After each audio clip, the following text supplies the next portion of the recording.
Te escribo por WhatsApp, ¿te parece? Ya listo. Está bien, Genial. Ok, entonces ahora ahora mismo. sí, chicos, más bien mil disculpas, empezamos la charla. Bueno, buenas tardes con todos. Mi nombre es Brian Adriano. Creo que Michelle ya había hecho la presentación antes. Disculpen por no poderme conectar por problemas de internet. Bueno, la charla del día de hoy que estamos presentando es lo que los cromosomas dicen de nosotros. Hablemos sobre citogenética. Y antes de empezar a hablar sobre citogenética, seguramente ustedes han estudiado desde el nivel de pregrado o en realidad casi siempre es una de las primeras cosas que nos enseñan y que es justamente una célula, ¿no? No sé si tendrán referencia tal vez de la imagen que está en el fondo, que justamente trata de emular que es él justamente en Dragon Ball Z. Y es que es él justamente lo que hace es adquirir una información, que por ahora vamos a llamarla así, que va a ir evolucionando, que le va a permitir adaptarse a diversos ambientes, que justamente le va a permitir moverse más rápido, poder atacar, en fin. Pero el punto es que justamente va adquiriendo material genético, o tiene, mejor dicho, material genético que se va a llamar ADN, en este caso ya entrando al mundo real. La célula lo que va a tener es diferentes funcionalidades para todo lo que quiere realizar, todo el metabolismo, los procesos metabólicos, todo lo que quiere realizar, está dado justamente en la información genética y es justamente uno de los eh, protagonistas principales de lo que vamos a hablar el día de hoy. Entonces, ¿cómo es que del ADN vamos a hablar de cromosomas y los cromosomas a la citogenética? El ADN normalmente no lo podemos observar como se encuentra en la imagen de la derecha, que son una doble hélice y que va a estar compuesta por diferentes pares de bases unidas por puentes de hidrógeno, sino que estas se van a ir compactando a medida que se van enrollando, primeramente en unas estructuras que se llaman proteínas, que se llaman histonas. Entonces, estos se van, este compuesto, este grupo de ADN con histonas, forman otras estructuras mucho más grandes, mucho más complejas, llamadas nucleosomas. Los mismos se van a ir uniendo como si fuera, como si se estuviera tejiendo en realidad a unas estructuras mucho más engrosadas, mucho más compactas que se llaman solenoides. Y este va a ser un paso previo a lo que comúnmente conocemos como cromosomas y es cómo adopta una estructura bastante característica, o como pueden ver es como si fuera un X, ¿no? Y va a tener diferentes partes, una parte central que se llama justamente centrómero, unas partes que se encuentran muy a los extremos que se llaman telómeros y va a estar dividido por dos brazos, ¿no? Un brazo corto que es el llamado brazo P y un brazo Q, que es el brazo largo, ¿no? Entonces, lo que pueden observar en la imagen de la izquierda es justamente, ¿sí? O lo que han podido observar en el GIF de la imagen de la izquierda es cómo los cromosomas se van a encontrar dentro de la célula. En este caso vamos a hablar de los cromosomas nucleares, no de los cromosomas que se encuentran en la mitocondria, pero que van a estar en un nivel de compactación que nos va a permitir posteriormente observar a través de técnicas citogenéticas. Algo que es interesante y que, bueno, es un poco de recalcar también es el tamaño de los cromosomas y el número de genes. En la imagen de la izquierda pueden observar el tamaño de los cromosomas. Estos se van a medir por las bases justamente que van a tener en su estructura del ADN y que pueden ver que el cromosoma 1, 2, 3, 4, 5 y así sucesivamente van a ser los más grandes, ¿no? Sin embargo, no necesariamente porque un cromosoma sea más grande significa que tenga una mayor cantidad de genes, y eso lo podemos ver en la imagen de la derecha. En el caso del cromosoma 1 sí resulta un poco más factible que este, al ser el más grande de todos, pues tenga una mayor cantidad de genes. Pero después ya no, después le sigue el cromosoma 19 y si se dan cuenta en la imagen de la izquierda es un cromosoma mucho más pequeño.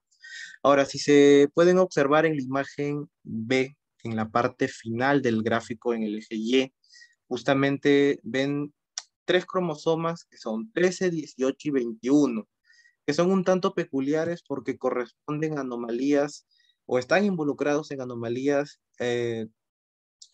cromosómicas llamadas aneuploidías, que son bastante comunes o son de las que más se llegan a reportar casos. Tales, seguramente conocerán el cromosoma 21, es bastante característico en el síndrome de Down. Fíjese bien que tiene bueno, estos tres cromosomas van a ser como los más, van a estar involucrados en aneuploidías comunes, ¿no?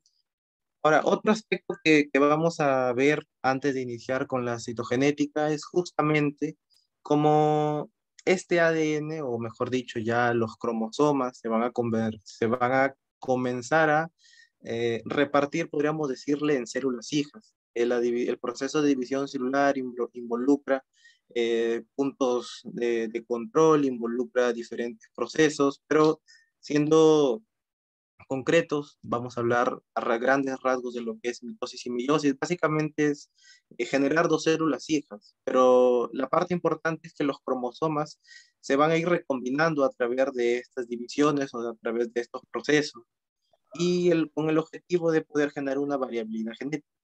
Entonces, los cromosomas que nosotros tenemos en nuestros gónadas, vendría a ser espermatozoides u óvulos, que son haploides, es decir, van a encontrar en un número de 23 cromosomas. Estos se van a ir, o al momento de la concepción, se van a poder unir. Y estos, bueno, luego ya en los procesos de división meiótica se van a ir generando nuevas células, ¿no? Que van a tener tanto cromosomas del progenitor como de la progenitora. Entonces, para dicho esto, más o menos ya sabemos que son los cromosomas a grandes rasgos, cómo es que de manera general se segregan en las células hijas. Y justamente es una parte importante en la citogenética, porque la citogenética estudia a los cromosomas y su relación con la patología genética. Muchas de las anomalías más comunes han sido primeramente reportadas a través de estas técnicas y posteriormente con el avance de nuevas técnicas, por ejemplo, de tinción, de diagnóstico, la introducción de las técnicas moleculares, primeramente PCR, también que ha ayudado a la detección de genes de interés, o también, por ejemplo, las técnicas de FISH, que son hibridación in situ con fluorescencia, han permitido agrandar el universo de lo que es la citogenética y las posteriores aplicaciones que estas van a tener. Entonces, hablar de historia es un poco tedioso, pero hay algunos eventos importantes que han permitido eh, mejorar y que la citogenética puede ir evolucionando con el tiempo. De manera inicial, hace ya, bueno, en el 1921, hace bastante tiempo, todavía se tenía la idea de que el ser humano tenía 48 cromosomas. No, las técnicas de tinción no eran tan buenas y los cromosomas se mostraban como si estuvieran alumbrados por una linterna, ¿no? Como solamente fueran sombras, no habían bandas, no se podía diferenciar tal vez los brazos largos, los brazos cortos, la posición del centrómero. Entonces, a primera instancia se podría observar que habían 48 cromosomas. Años después, justamente, o sea, más de 30 años, se tuvo esa creencia de que las personas o los humanos tenían 48 cromosomas. Sin embargo, Joe Yo, que justamente uno de los primeros o el que a través optimizó y utilizó técnicas que se venían desarrollando en algunos tejidos. Él utilizó fibroblastos y lo que pueden observar en la imagen de arriba, en el año 1956, fue justamente un cariotipo, podríamos llamarlo en una primera instancia, ¿no? Todavía no se hablaba de cariotipos, pero que mostraba 46 cromosomas humanos. La imagen de la derecha, que está en color violeta, justamente es una reproducción de las técnicas en ese entonces, ¿no? Posteriormente, y bueno, fueron casi 3 años solamente, Jerome Jung hace el primer diagnóstico de una enfermedad humana. Justamente es el cromosoma 21 en el que él observa un cromosoma raro o que se veía repetido, mejor dicho, justamente en este par cromosómico y es, bueno, es una de las primeras enfermedades o la primera causa de incapacidad intelectual seguido justamente del síndrome X frágil, ¿no? Después, Denver y Patton, ya un año después, comienzan a ver que pueden ordenar estos cromosomas en diferentes grupos. Entonces, estos grupos van a permitir ordenarse por el tamaño primeramente y también por la posición del centrómero, ¿no? Todavía no existían bandas que nos permitan identificar así a golpe de vista qué cromosoma es en una metafase, no en un estudio. Entonces, años después, justamente Dres y Shaw lo que hacen es demuestran y publican sus resultados en el que existen patrones de banda C, principalmente en humanos, ¿no? Y ahí así ya permite, pues, ir conociendo más sobre los pares cromosómicos, ordenarlos de acuerdo a grupos, de acuerdo a la posición del centrómero también y de acuerdo a las bandas características, ¿no? Que es algo bastante común en las técnicas de hoy en día. Y bien, dicho esto, para el año 1970, la citogenética convencional, o a través de técnicas pues, más convencionales como el cariotipo, ha ido evolucionando, ¿no? A través de las técnicas de Fish, que justamente utilizan unas moléculas de ADN que son pequeñas, que se llaman sondas, que se hibridan en el ADN que queremos, ¿no? Para determinar ciertos genes. En el año 1983, la PCR también fue un punto de inflexión para poder ir un poco más allá, ¿no? De poder seguir determinando anomalías cromosómicas o también otros tipos de enfermedades, ¿no?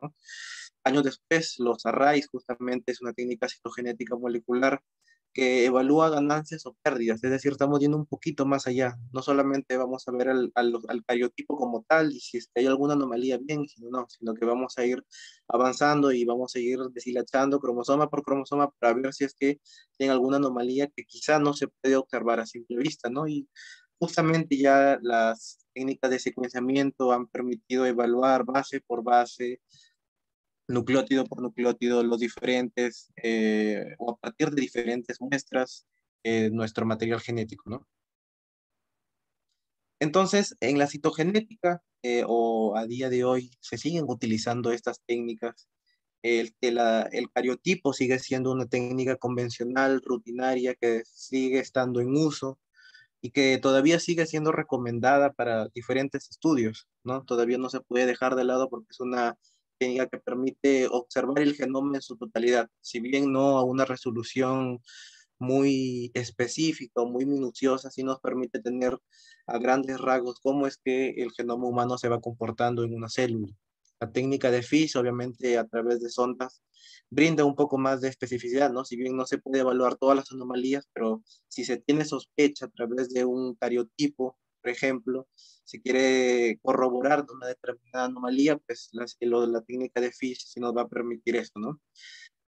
Otras técnicas como la hibridación genómica comparativa, también los microarreglos o el Skyfish que pueden observar en la parte superior, también ha permitido caracterizar de una mejor manera las anomalías cromosómicas y bueno, ahí no se ve, pero la hibridación, la citogenómica o citogenética de próxima generación es una técnica emergente, se publicó una investigación en el 2021 que justamente combinan todas estas técnicas anteriormente escritas y pues brindan un estudio mucho más integral o al, si es que se está estudiando a un determinado paciente o una enfermedad, ¿no? Entonces, hablábamos al inicio de que por qué o cuándo debemos utilizar una anomalía o una técnica cuando no, cuando es necesario, por ejemplo, solamente utilizar la citogenética. Con muchas enfermedades, eh, si es que nosotros realizamos un cariotipo, no se va a poder observar a simple vista, ¿no? Es por eso que la resolución de un cariotipo muchas veces llega a 5 megabases. Y en comparación, ¿no? A otras técnicas moleculares, pues son mucho más específicas, ¿no? Por ejemplo, llegando al secuenciamiento puede evaluar un par de bases, ¿no? Tiene pues mucha más sensitividad. Entonces, ¿cómo ha ido evolucionando las técnicas? ¿Cómo es que se proyectan el uso de las tecnologías citogenéticas? Este estudio es interesante, justamente lo que ellos colocan en su gráfica es que a partir del año 2014 hacen una proyección al 2023 con el aumento del uso de estas técnicas, ¿no? Principalmente a nivel molecular. Como pueden observar, la técnica de Fish se sigue manteniendo, inclusive incrementan, y los autores mencionan que es una de las técnicas que sigue siendo o está en mayor uso. Proyectan que también, por ejemplo, los estudios de cariotipo comienzan a mantenerse en realidad. Entonces sigue siendo una técnica válida para poder evaluar determinadas enfermedades. Este crecimiento exponencial que ha ido año tras año tiene unos factores importantes. Primeramente, el avance de las técnicas a nivel molecular también permite ser mucho más o permite especializarse en caracterizar o estudiar una determinada anomalía, ¿no? Otro factor importante que mencionan es justamente el cáncer. Eh, es una enfermedad que ha ido o está creciendo y que los factores van a depender mucho de la genética nuestra y también el ambiente. Es una enfermedad multifactorial, pero a día de hoy los cambios que ocurren en el ambiente, cómo nos alimentamos o a qué estamos expuestos a determinadas sustancias, incrementan ese riesgo. Entonces, es algo bastante interesante saber que justamente estas técnicas se van a seguir utilizando porque justamente enfermedades nuevas pueden seguir emergiendo o se necesita ser mucho más específico para tratar ciertas enfermedades. Entonces, hablando de cáncer, ¿cómo es que ha ido o cómo es que ha empezado o empezó a ayudar la citogenética para el diagnóstico de esta enfermedad?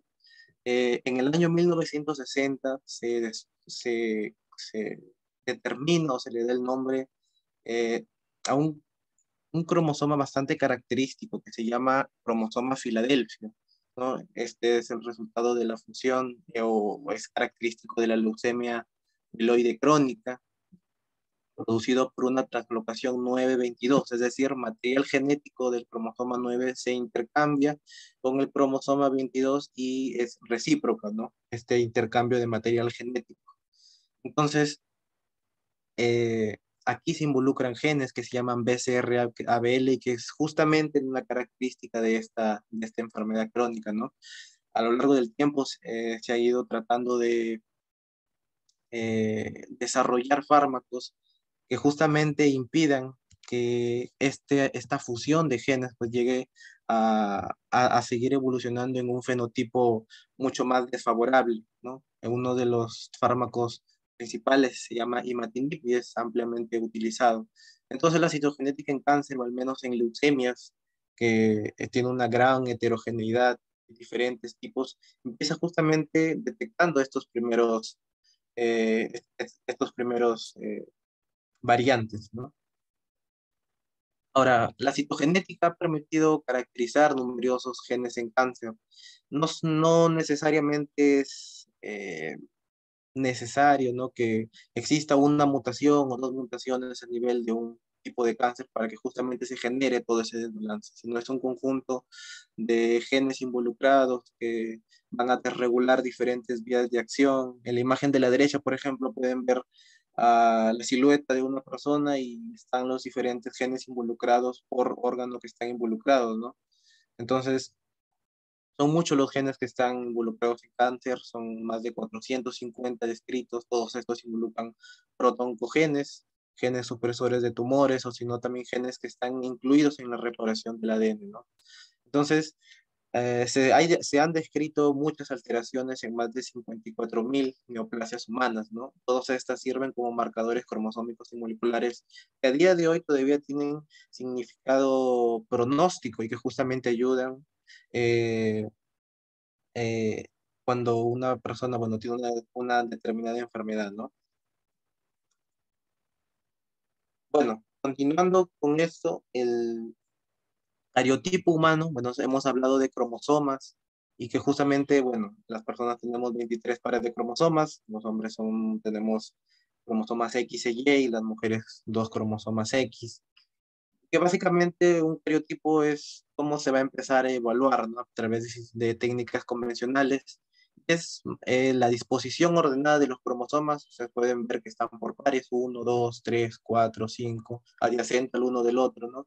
Y se está clasificando de acuerdo a su longitud, ¿no? Hemos visto que el cromosoma 1 es uno de los más largos, el cromosoma 21, por ejemplo, es uno de los más pequeños, ¿no? Se encuentra en la parte de abajo, en otro grupo. También se evalúa el centrómero y también el patrón de bandas. Como pueden ver, el patrón de bandas son esa diferencia de colores que pueden observar, ¿no? Entre gris, blanco, negro.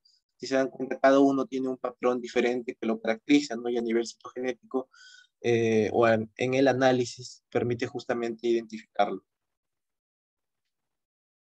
Ahora, una vez que ya se tienen estos cariotipos, se brindan determinados resultados. Muchos de estos son o dependen de ya consensos internacionales como es el sistema de nomenclatura internacional y que tiene su última versión en el año 2020, ¿no? Esto recoge justamente las experiencias o los consensos de investigadores, personal también clínico de salud, que justamente se evalúan esto para emitir el resultado más correcto posible, ¿no? Regularmente se utilizan cariogramas, que es una imagen que está en el lado derecho, y tiene pues los patrones de bandas característicos de cada cromosoma. Es así como también nosotros empezamos a estudiar o a saber cuándo identificar un cromosoma 3, por ejemplo, cuándo es un cromosoma 20, es un cromosoma 13, ¿no? Estos se van dividiendo por grupos, el grupo A, G, cada uno, bueno, ahí lo pueden observar. Y hay determinadas reglas que uno sigue para denominar si es que, por ejemplo, hay alguna anomalía, ¿no? Lo que primero en la imagen inferior pueden observar un 46XY del 2Q35, ¿no? Cada uno significa algo. Y, por ejemplo, ¿no? Abajo está la explicación más o menos. Aquí 46 significa que hay 46 cromosomas. Esa persona no tiene alguna alteración numérica que genere una ganancia o una pérdida. El XY significa que es varón, justamente el cromosoma se encuentra presente. Del es una del significa de lesión, y 2 es del cromosoma 2, ¿no? Y Q35 significa la región y las bandas en las que justamente se encuentra esta anomalía, ¿no? La idea es poder explicar y que la persona que pueda leerlo sepa qué es lo que está ocurriendo en ese cromosoma, ¿no? Que es justamente la finalidad de la nomenclatura. Otra cosa adicional es que, ¿cómo es que llegamos a obtener estos cromosomas, ¿no? Son diferentes las técnicas que se han ido desarrollando y optimizando a lo largo del tiempo. Una de estas es el cultivo celular con posterior bandeo G o bandeo GTG, que es una variante también, y que se parte de diferentes muestras, ¿no? Aquí el ejemplo es a través de médula ósea, también se puede hacer de sangre periférica, a nivel prenatal con cultivo de amiocitos, también se puede realizar de abortos. Eh, en cáncer también, por ejemplo, bueno, aquí es óptimo utilizar la médula ósea, ¿no? Sobre todo para leucemias.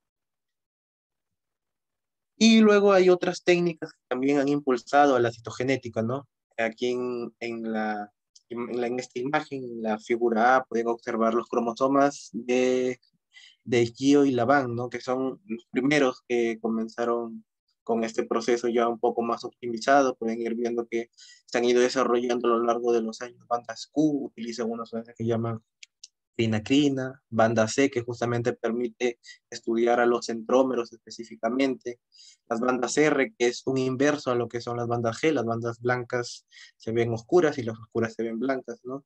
También hay bandas con bandas NOR, permiten identificar las regiones más extremas, ¿no? De los cromosomas que se llaman los telómeros. Y también hay optimizaciones del bandeo G. En la imagen de la derecha pueden observar cariotipo de alta resolución que sirve en el caso de que, por ejemplo, se sospeche de alguna anomalía que de repente a simple vista o en el cultivo celular no se hayan podido obtener cromosomas con una resolución mayor, es decir, no tan grandes, o mejor dicho, que no muestren tantas bandas, ¿no?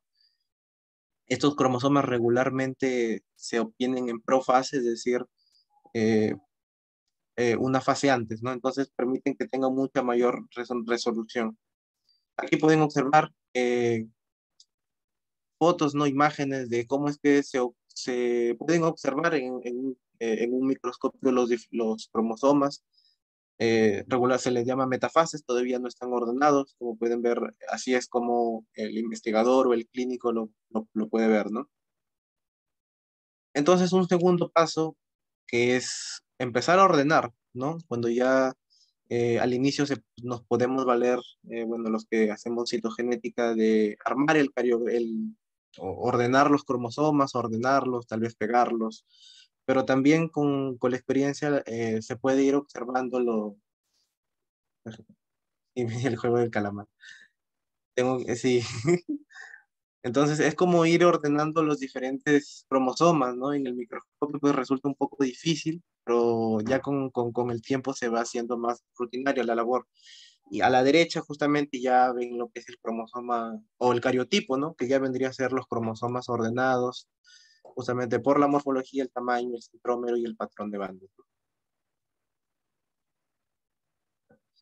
Entonces, a día de hoy, bueno, cuando todavía la técnica estaba en uso, o en sus inicios, lo que se hacía era imprimir estos cromosomas, recortarlos y hacer el reporte mismo, ¿no? Que a día de hoy también en algunos lugares se sigue haciendo, pero con tecnologías más avanzadas ya se tienen justamente cariotipadores automáticos, software que permiten hacer eso, ¿no? Permiten tomar fotos de los cromosomas y prácticamente haciendo un clic estos se ordenan, ¿no? Es más la experiencia del investigador para ordenarlos de manera correcta, discernir cuando un cromosoma está solapado con otro, así. Este es un video muy bonito, lo compartió compañero David en México, que creo que está presente aquí. Justamente han adquirido este equipo que pues brinda muchas facilidades, ¿no? Regularmente lo que se hace es analizar en el microscopio, sentarse, en promedio se hace la lectura de 20 metafases, que es lo convencional, 20, 30, se puede ir extendiendo dependiendo del caso.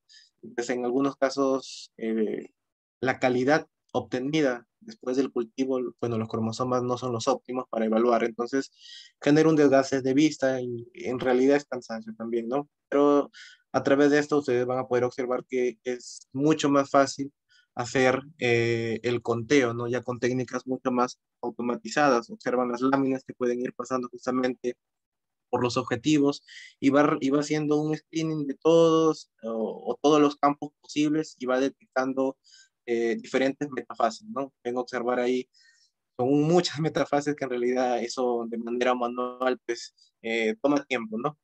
Esto es gracias al laboratorio Carpenter justamente que ha podido compartir este video interactivo, ¿no? Y también a David, gracias por ello.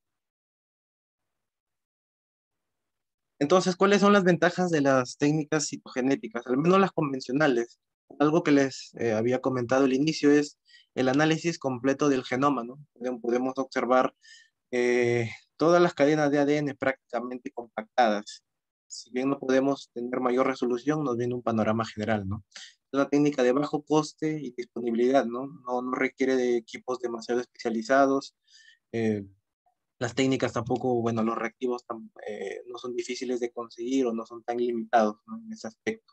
La técnica es regularmente sencilla, ¿no? Primero se inicia con un cultivo celular, que prácticamente, bueno, los niveles de contaminación son bastante reducidos, entonces tenemos gran probabilidad de que ya con técnicas estandarizadas pues se puedan obtener cromosomas de calidad. Y hay otro que es importante es que hay significación clínica establecida. En el caso, por ejemplo, de leucemias, ya se tiene la Organización Mundial de la Salud, tiene ya establecidos ciertos patrones. Por ejemplo, si se encuentra una determinada anomalía, es muy probable que sea tal enfermedad, ¿no? Por ejemplo, una anomalía que involucre al cromosoma 8 y 21 es muy característico de una leucemia mieloide aguda, y así, ¿no? Hay otros reportes o artículos de revisión que justamente evalúan, ¿no? Y encuentran una significancia pronóstica también para el paciente. Entonces, algunos ejemplos de lo que se ha visto, los cariotipos normales, podemos observar tanto al varón y la mujer, ¿no? Uno es característico el cromosoma X, el cromosoma Y otro es el cromosoma X y X, ¿no? Ahora, ¿qué sucede cuando o cómo es que comienzan a originarse diferentes aneuploidías o lo que son alteraciones cromosómicas? Es que, como habíamos observado en un proceso de división celular, bueno, en este caso en meiosis, ¿no? Ocurre una recombinación genética, es decir, los cromosomas homólogos que están tanto del padre o de la madre se dividen, ¿no? Para las células hijas y luego en meiosis 2, que es otra parte de la división celular, las cromátides hermanas, igualmente se comienzan a dividir. Pero ¿qué sucede en la no disyunción cromosómica? Pueden haber errores en la separación, tanto a nivel de meiosis 1 o meiosis 2. Entonces, ¿qué va a generar esto? Que cuando los gametos empiecen a dividir, algunos van a tener quizás solamente un cromosoma, otros van a tener otro cromosoma adicional, otros no pueden tener, otros inclusive no llegan a sobrevivir. Y bueno, y así, ¿no? Entonces, algunos datos que son interesantes, uno de cada 200 nacidos vivos presentan alteraciones cromosómicas. ¿no? Cerca del 5 al 10% se dan muertes perinatales, y estas alteraciones son responsables del 50% de abortos espontáneos tempranos, principalmente en el primer trimestre del embarazo. Entonces es así que hay muchas anomalías cromosómicas, unas pueden ser, o bueno, constitucionales, ¿no? Que involucran a los cromosomas del 1 al 22, otros involucran al par sexual, cromosomas X y Y. Entonces, a grandes rasgos, por mencionar algunos, o de los más característicos, es el síndrome de Turner, que es una monosomía del cromosoma X, es decir, en este caso, la paciente femenina no cuenta con un cromosoma X, tiene unas características femeninas reducidas en general, y el síndrome de Klinefelter, que se da en varones, ¿no? Todo lo contrario, tiene un cromosoma X adicional que brinda ciertas características femeninas. Y, por ejemplo, el síndrome de trisomía 21 también es bastante común, el síndrome de Turner, el síndrome de Edwards, son algunas de las anomalías eh, más comunes, ¿no? Luego hay otras que, por ejemplo, se llaman de lesiones, ¿no? En determinados cromosomas se resta una sección del cromosoma y duplicaciones, es decir, una determinada región se encuentra duplicada, ¿no? Translocaciones, que habíamos mencionado que hay intercambio de material cromosómico, así sucesivamente, ¿no? Estos son algunos ejemplos para observar cómo es que se presenta el cariotipo aquí. Por ejemplo, algunas anomalías numéricas que habíamos mencionado es el cromosoma 13. Cuando hay una trisomía de este cromosoma, se le llama síndrome de Patton. Cuando hay una monosomía o una falta del cromosoma X, se le denomina síndrome de Turner, ¿no? Otros ejemplos, el síndrome de trisomía 21, pueden observar que hay 3 copias del cromosoma 21, ¿no? Y la trisomía del cromosoma 18, también hay 3 copias del cromosoma 21, perdón, del cromosoma 18. Otros, como por ejemplo, ¿no? Hay una trisomía del cromosoma X, que se les llama síndrome de superhembras, y XY, que se les llama síndrome de supermacho, ¿no? Aparentemente no hay una significancia clínica, pero igualmente pues está relacionado con ciertas anomalías. El síndrome de Klinefelter, que lo habíamos visto en un inicio, tiene un cromosoma X de más en los varones. Anomalías del tipo estructural, es decir, ya no es ganancias o pérdidas, sino son cambios a nivel del cromosoma. Por ejemplo, el síndrome de Cri-du-Chat, hay una lesión en el cromosoma 15, pueden ver que hay una flechita en la imagen de la izquierda, justamente en el cariotipo, en el cromosoma 5, en la parte superior derecha. Luego hay inversiones, es decir, una región prácticamente ocurre, se voltea, mejor dicho, ¿no? Como para decirlo en esos términos. Aquí hay un ejemplo del cromosoma 9, que aparentemente está relacionado también a procesos de infertilidad, pero también está reportada como algún heteromorfismo, es una variante común en la población. Otros ejemplos son isocromosomas, son cromosomas mucho más pequeños, es decir, una parte se ha deleccionado y se ha duplicado a la vez, ¿no? Es todo uno solo. Luego hay translocaciones robertsonianas, que son translocaciones en realidad, pero que se le denomina porque afecta o está involucrado en síndrome de Down. Estas translocaciones también pueden generar el fenotipo de una persona con síndrome de Down, que muchas veces no es 100% porque pueden ser portadores, ¿no? Al menos los padres pueden transmitir esta anomalía a sus hijos, ¿no? Y así hay muchas translocaciones que se pueden ir encontrando. Aquí pueden observar un cariotipo, o bueno, la silueta de un cariotipo, pero la idea es mostrar que determinados cromosomas, cuando se translocan o intercambian material cromosómico, pueden llevar en muchos casos, ¿no? A una etiología bien específica de alguna enfermedad, o si no también está relacionado en otro tipo de enfermedades, ¿no? No necesariamente porque esa translocación significa que tal enfermedad está presente, pero en algunos casos sucede así. Entonces, las aplicaciones que se han visto de la citogenética, ¿no? Ya hemos visto que puede estar involucrado en el cáncer, también en algunos casos de infertilidad. A nivel prenatal también se puede hacer citogenética en abortos espontáneos, ejemplos así. Como por ejemplo, a nivel prenatal lo que se hace es cultivo, ¿no? Es una técnica más invasiva, sí, que se requiere tomar, bueno, se requiere la toma de una muestra, ¿no? Entonces, por ejemplo, hay cultivos de vellosidades coriales, de líquido amniótido, cordocentesis, ¿no? Regularmente las villosidosis coriales se hace parte de un diagnóstico a partir de la semana 12, en el líquido amniótico a través entre la semana 15 y 16, ¿no? Entonces, eh, hay diferentes estudios que justamente mencionan o hacen una recapitulación de qué anomalías se encuentran presentes a nivel prenatal, ¿no? Este es un ejemplo. Primeramente, hay unos marcadores de riesgo de por qué se realizan, ¿no? Por ejemplo, la edad materna es un factor importante. Esto es más que todo por el deterioro de los óvulos, ¿no? Higroma crístico también está en, en proporción elevada. Translucencia nucal es una característica también bien común. Y hay algunas anomalías, ¿no? Por ejemplo, la trisomía 21, que es bastante común, ¿no? Por la edad también es un factor de riesgo.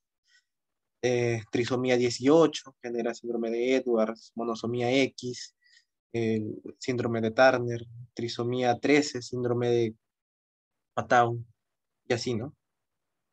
Luego, a nivel constitucional es ya lo que estábamos mencionando al inicio. Por ejemplo, hay heteromorfismos, que son variantes comunes en la población, ¿no? Se han descrito, sí, algunas implicancias a nivel de infertilidad, pero todavía no se tiene algo certero, ¿no? Después, sí se han visto determinadas anomalías en infertilidad, ¿no?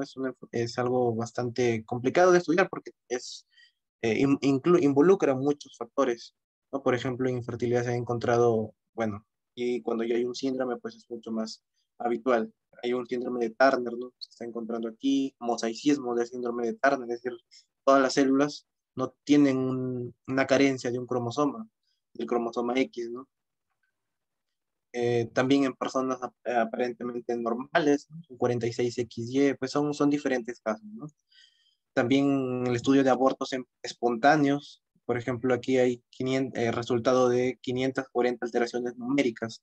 Si se pueden observar, uno de los que tiene mayor porcentaje es la trisomía 16, que justamente es una de las más comunes, ¿no? Encontrarse en los abortos espontáneos, principalmente en el primer trimestre del embarazo. Otras aneuploidías comunes son alteraciones cromosómicas que habíamos visto al inicio, ¿no? Trisomía 21, trisomía 18, 13, monosomía del cromosoma 15, ¿no? Y todas estas aneuploidías, ¿no? Se encuentran en recién nacidos en un 0,2%. Ahora, en cáncer también se han evaluado, como habíamos visto, hay muchos genes que se están evaluando justamente para las diferentes neoplasias. Aquí hay ejemplos de tumores sólidos. Por ejemplo, ¿no? Se encuentran pérdidas o monosomías también de cromosomas 9, 10, trisomías también del cromosoma 7 y 10, y otros tipos, ¿no? Por ejemplo, de lesiones hay en el cromosoma 1, en el cromosoma 3, 5, es decir, todas estas anomalías que estamos observando están sirviendo como marcadores o posibles marcadores que pueden determinar a largo plazo cómo es que se va a hacer el seguimiento del paciente, ¿no? Aquí, por ejemplo, en los diferentes tipos de leucemia es bastante común encontrar ya valores pronósticos. Por ejemplo, aquí en la leucemia mieloide aguda eh, está bien establecido, se ha establecido ampliamente los valores pronósticos. Si un paciente se encuentra una translocación 821, el pronóstico es bastante favorable porque reacciona bien ante los medicamentos, ¿no? Y tiene un periodo de recuperación mucho más rápido. Igualmente, la translocación 15-17 es característico de una leucemia promielocítica aguda, igualmente con un rápido accionar y un tratamiento más oportuno, ¿no? Genera menos tasa de muerte y el pronóstico también es favorable. Otras anomalías ya desfavorables, por ejemplo, translocaciones entre cromosomas 9 y 11, que involucran al gen MLL, bastante es característico en el cromosoma 11 y está involucrado también en diferentes procesos hematopoyéticos. Y así hay diferentes anomalías que tienen valores pronósticos, ¿no? Tanto, por ejemplo, leucemia aguda linfoblástica, mielomas múltiples, leucemia mieloide crónicas, ¿no? Todos sirven como marcadores también para estas enfermedades. Y eso es parte de lo que es la citogenética convencional, que justamente estudia los cromosomas a nivel de los estereotipos o cómo lo hemos estado observando, ¿no? Ahora, más allá de eso, vienen las técnicas moleculares y una de ellas es la técnica de Fish, en un inicio, bueno, habíamos mencionado que se utiliza una sonda de ADN que es una región corta, reducida, ¿no? Que tiene eh, bases complementarias, que está marcado por un fluoróforo, que justamente en la imagen de la derecha ustedes pueden ver unos colorcitos verde y rojo, y justamente ese es el fluoróforo que va a poder observarse en el análisis, ¿no? Esta sonda lo que hace es hibridarse o se va a unir a una región complementaria del ADN, que es, justamente va a ser la zona de interés para nosotros, o si es que si queremos evaluar un determinado gen. Hay diversos tipos de sondas, ¿no? Hay sondas de alelos específicos, es exclusivo para genes de interés, ¿no? Como pueden observar, solamente se tiñe la región que nosotros vamos a querer de acuerdo a la posición del gen dentro del cromosoma. Después hay sondas centroméricas, como su nombre lo dice, ¿no? Pinta al centrómero del cromosoma, o sondas teloméricas, ¿no? Se encuentran en los extremos, o sondas de pintado completo, ¿no? Pintan todo el cromosoma.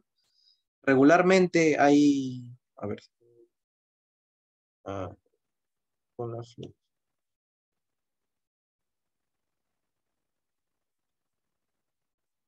regularmente cuando se observa, por ejemplo, esto sería un fish en interfase y un fish en metafase, ¿no? Ambos tienen diferentes propósitos. La ventaja de fish es que no se necesita tener metafases para poder realizar el estudio, ¿no? O sea, se puede realizar en interfase, que es una fase en la que el ADN se encuentra o no se encuentra condensado, así como pueden observar aquí, no están coordenados por pares, pero igualmente permite determinar la posición, o se puede observar por fluorescencia las diferentes anomalías, ¿no? Entonces, aquí pueden observar dos señales verdes y tres señales rojas, ¿no? De repente puede indicar alguna anormalidad. Podemos corroborar aquí, por ejemplo, que para determinada enfermedad, por ejemplo, dos señales que se observen rojas con dos verdes es normal. Las ondas muchas veces hibridan en diferentes lugares, entonces ver un patrón así eh, podría considerarse normal, ¿no? Ahora, por ejemplo, ¿cuándo se consideraría anormal? Cuando hay muchas copias de una sola señal roja, ¿no? Podría indicar una amplificación, o después igualmente se encuentran en diferentes lugares, de repente, o por ejemplo aquí, ¿no? Hay sondas de más, tres ondas de más, hay cinco sondas rojas. Entonces, pueden haber diferentes rearreglos cromosómicos, pueden haber trisomías, amplificaciones, en fin. Todo esto se observa a través de un microscopio de fluorescencia, utiliza unos determinados filtros para poder observarlos, ¿no? Así como la citogenética o el FISH convencional, ¿no? Que tiene diferentes ondas, hemos visto, ondas de los telómeros, ¿no? Cuando se quieren estudiar determinadas alteraciones, ondas de pintado de cromosomas completos, ¿no? También existe el cariotipo multicolor o el conocido Skyfish. Entonces lo que hace es utiliza diferentes ondas que van a unirse al cromosoma, ¿no? Lo van a hibridar y va a tener patrones de colores. Entonces, la ausencia o presencia de un color en otro cromosoma, pues indicaría que de repente hay una translocación o de repente hay una trisomía, ¿no? Entonces, otras técnicas, como por ejemplo la hibridación genómica comparativa, array o CGH array también, ¿no? Evalúa ganancias o pérdidas en un determinado cromosoma, ¿no? Entonces, eso lo vamos a ver un poquito más adelante. Esto es parte de los patrones, solamente es para mostrarles las diferentes señales que se pueden dar, ¿no? Hay señales normales, hay señales alteradas. Por ejemplo, aquí nos encuentra una señal roja, ¿no? Probablemente puede ser una monosomía, de repente una deleción también. Y no solamente hay un tipo de sonda, como habíamos visto, ¿no? O sea, hay sondas de ruptura, por ejemplo, que se hibridan y se vuelve de color amarillo. Hay amplificaciones, hay deleciones, sondas que utilizan controles también, ¿no? Y así sucesivamente. Solamente como algunos ejemplos de aquí, bueno, el FISH permite estudiar leucemias también. Muchas veces es muy característico encontrar esta translocación, ¿no? Sobre todo en leucemia amiloide crónica, y se puede observar a simple vista en el cariotipo, pero ¿qué pasa cuando no se puede observar en el cariotipo? de repente el paciente llega con, con la historia clínica o con estudios hematológicos que hacen sospechar que tiene ese tipo de anomalía o de leucemia, ¿no? Una manera de confirmar también es realizar FISH. Y, por ejemplo, aquí pueden observar que los cromosomas están aparentemente normales, ¿no? Los cromosomas 9 no tienen diferencia en longitud ni en bandas. En caso contrario, aquí sí, ¿no? Se puede observar que hay una zona adicional. Entonces, por FISH podemos determinar anomalías críticas, son las que no podemos observar a simple vista, ¿no? Justamente pueden dar positivo para esta enfermedad. Entonces, a partir de ahí, poder determinar si es una anomalía es crítica puede influir también de acuerdo a la variante, ¿no? Muchas veces hay fusión de estos genes, pero se fusionan en diferentes partes, no siempre en las mismas partes del gen, y esas diferentes partes involucran valores pronósticos diferentes que también se deben evaluar, ¿no? Otro tipo de ejemplo, por ejemplo, es la translocación 15-17, ¿no? Regularmente pueden observar aquí que hay una zona adicional, que es el cromosoma característico, y aquí en FISH también pueden observar estas señales de fusión, ¿no? Esta translocación regularmente genera este patrón, ¿no? Otros ejemplos, por ejemplo, la translocación 8-21 también genera estos cromosomas característicos. Este sería el cromosoma anómalo. Y aquí también hay unos ejemplos, ¿no? De cómo es que se observa por FISH. Luego también ya hay sondas, ¿no? Para enfermedades que no son de cáncer, como por ejemplo síndrome de Prader-Willi o Engelmann. Estas sondas son para determinar la enfermedad que ocurre de lesiones en el cromosoma 15, en el brazo largo. Es bastante curioso esta enfermedad. Por ejemplo, Prader-Willi se genera cuando tenemos un cromosoma o una lesión en nuestro cromosoma 15, pero que viene de nuestro padre. Y en el Engelmann es cuando el cromosoma 15 alómalo le pertenece a la madre. Hay síndromes mielodisplásicos, ¿no? Generalmente llevan a una leucemia mieloide aguda o evolucionan también, y es bastante característico evaluar el cromosoma 5. Después, síndrome de Cri-du-Chat o maullido de gato, lo habíamos visto por cariotipo. Muchas veces no se puede observar a simple vista, entonces también es necesario poder hacer el diagnóstico o estudiarlo por medio de FISH. En el cáncer de mama también se puede observar, que si, por ejemplo, se evalúa el gen ER2, pueden observar aquí ER2 negativo, presenta este patrón de ondas rojos y verdes, pero aquí en ER2 positivo presenta una amplificación, ¿no?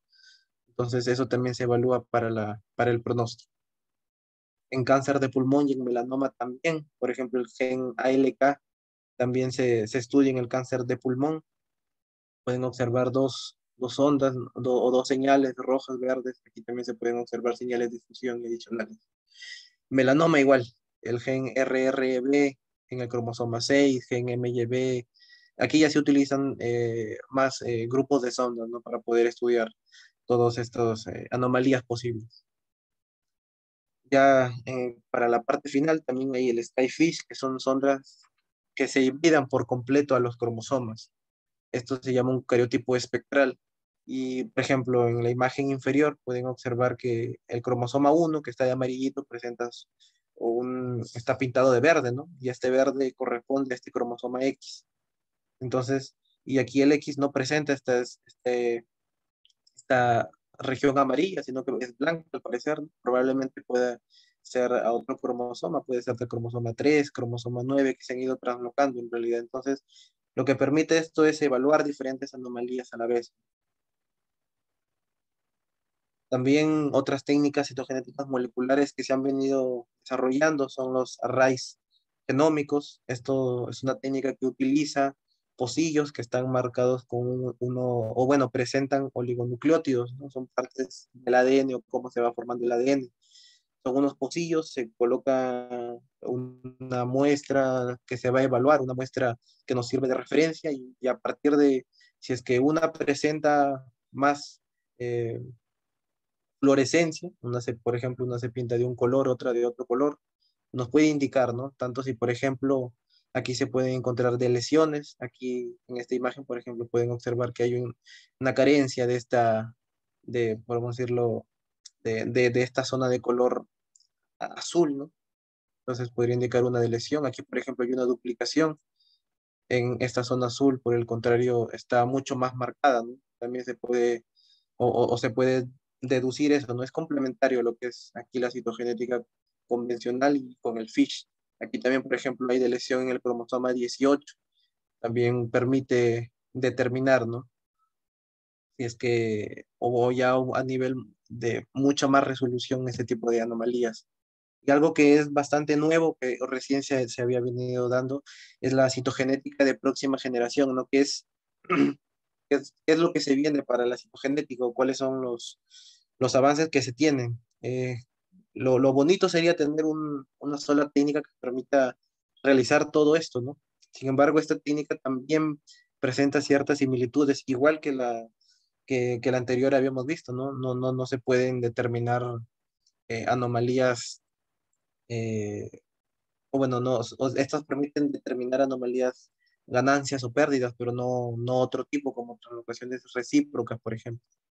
Aquí en este ejemplo, por citogenética convencional, ¿no? En la figura A podemos o se puede observar que hay translocaciones entre el cromosoma 3 y 6 y hay cromosomas derivados, es decir, cromosomas que todavía o presentan alguna anomalía, no se puede identificar cuál, 4 y 5, ¿no? Luego se han hecho arrays genómicos y evidencian que hay lesiones en estos cromosomas derivados 4 y 5 que al principio no se sabía.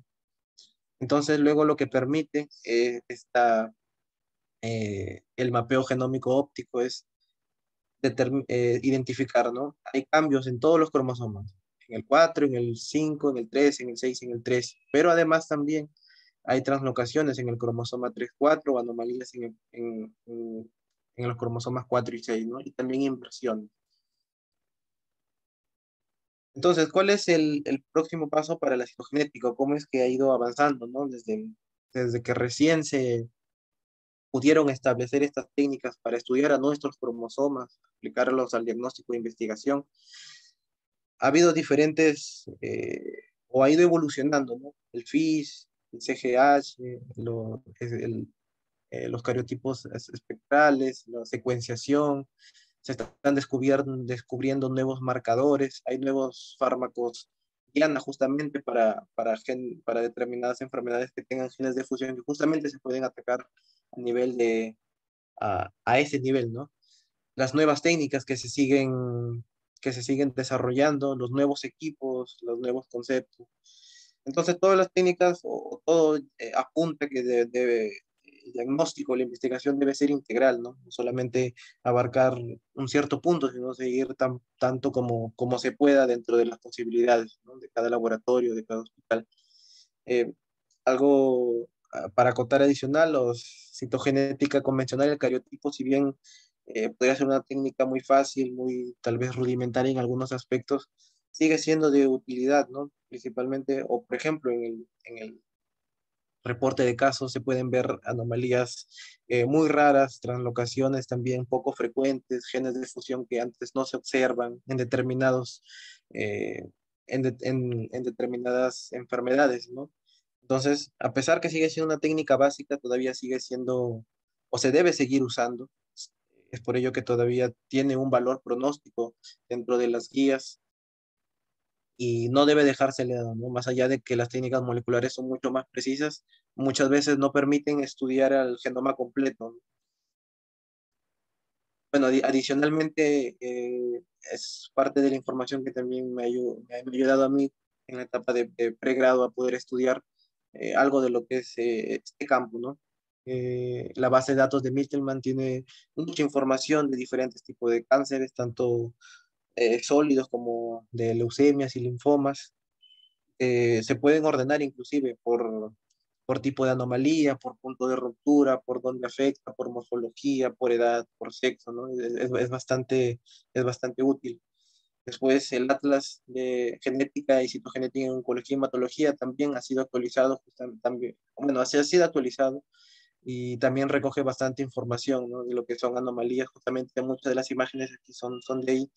Se realizan reportes de casos de diferentes lugares, ¿no? Si bien algunos no son actualizados, sirven como referencia tal vez para poder estudiar la citogenética en oncología y hematología.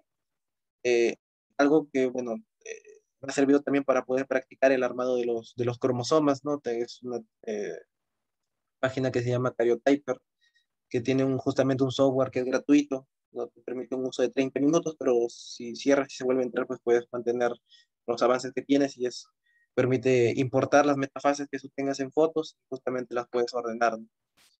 Otro que también ha ayudado, por ejemplo, para establecer ideogramas, que se llama SIDAS, que es de libre acceso, ahorita lo han actualizado también, que puede brindarte, o tú puedes colocar, ¿no? Las diferentes anomalías que tú encuentres para algún reporte quizá, y ya puedes tener un ideograma completo, ¿no? Entonces brinda como una imagen más limpia de lo que sucede, ¿no? Inclusive ya muy aparte puedes animar estos ideogramas y pues puedes tener una imagen mucho más completa de qué es lo que sucede, ¿no? Bueno, esto sería parte de lo que es el estudio de la citogenética. He querido abarcar algunos puntos importantes desde historia, también de algunas técnicas así a grosso modo y más que todo centrar en ejemplos, ¿no?